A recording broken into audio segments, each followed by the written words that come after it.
This is a medium box that I picked up from a beekeeper who's no longer into beekeeping. And it's great that people can make their own supers, but I have no interest in buying supers off of anybody ever again unless they're exactly to the specifications that I would find in a commercially made super, because they get the insides pretty much the dimensions that they should be, but the outsides are usually not right, so they're usually a bit longer or a bit shorter, and usually they're a bit shorter.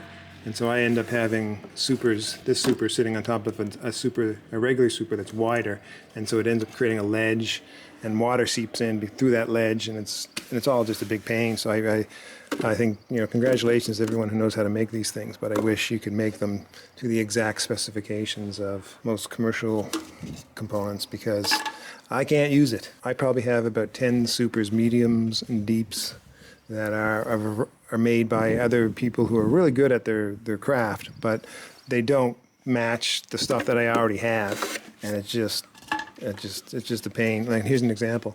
Here's this frame should go in, should slip right in, but it's just like it's whoever did it must have measured the length of the frames and the length of the supers, and they think, oh well, the supers inside of the super should be, you know, the same as the length of the frames, but it shouldn't. It should be, the inside of the super should be a little bit longer, like a millimeter longer, so that the frames are, you know, stuck in there. I gotta pull them out like they're glued in.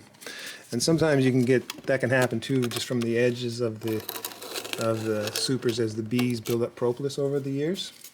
And so you gotta sort of scrape that off to thin it out, but that's actually not what's happening in this one.